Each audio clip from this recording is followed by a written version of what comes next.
ಶನಿ ಪರಮಾತ್ಮರು ಪ್ರತಿಯೊಬ್ಬರ ಜೀವನದಲ್ಲಿ ಪ್ರಮುಖವಾಗಿ 3 ಬಾರಿ ಬಂದೇ ಬರ್ತಾರೆ.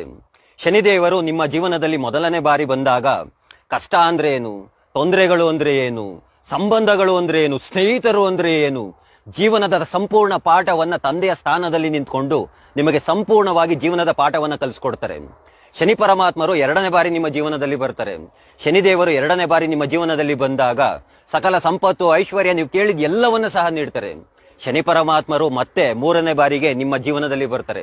ಶನಿದೇವರು ಮತ್ತೆ 3ನೇ ಬಾರಿ ನಿಮ್ಮ ಜೀವನದಲ್ಲಿ ಬಂದಾಗ ನೀವು ನಿಮ್ಮ ಜೀವನವನ್ನ ಅದು ಯಾವ ರೀತಿಯಾಗಿ ನಡೆಸಿಕೊಂಡು ಹೋಗ್ತಾ ಇದ್ದೀರಾ ಅಂತ ನೋಡ್ತಾರೆ. ನೀವು ನಿಮ್ಮ ಜೀವನವನ್ನ ಸುಳ್ಳು, ಮೋಸ, ದರ್ಪ, ಅಹಂಕಾರ, ದುರಹಂಕಾರದಿಂದ ನಡೆಸ್ಕೊಂಡು ಹೋಗ್ತಾ ಇತ್ತು ಅಂತಂದ್ರೆ ಶನಿ ಪರಮಾತ್ಮರು ತಾನು ನೀಡಿದಂತಹದ್ದು ಎಲ್ಲವನ್ನ ಮರಳಿ ವಾಪಸ್ಸು ತೆಗೆದುಕೊಂಡು ದಟ್ಟ ದಾರಿದ್ರ್ಯವನ್ನ ನಿಮಗೆ ನೀಡಿ ತಾನು ಇರುವುದನ್ನ ನಿಮಗೆ ತಿಳಿಸಿ ಹಾಗೆ ಕಲಿಸಿಕೊಡ್ತಾರೆ.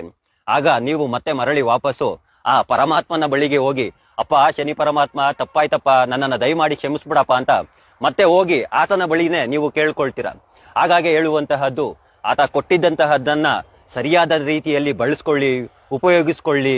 ದುರಹಂಕಾರವನ್ನ ಆಡಕ್ ಹೋಗ್ಬೇಡಿ, ಅಹಂಕಾರವನ್ನ ಬಿಡಿ, ದರ್ಪವನ್ನ ಮೆರೆಯೋದನ್ನ ಬಿಡಿ. ಆತ ಎಂದಿಗೂ ಕೈ ಬಿಡೋದಿಲ್ಲ ಅಂತ ಹೇಳ್ತಾ ಶನಿ ಪರಮಾತ್ಮರು ಒಳ್ಳೇದ್ ಮಾಡ್ಲಿ ಎಲ್ಲರಿಗೂ ಅಂತ ಕೇಳ್ಕೊಳ್ತಾ ಎಲ್ರಿಗೂ ಧನ್ಯವಾದಗಳು.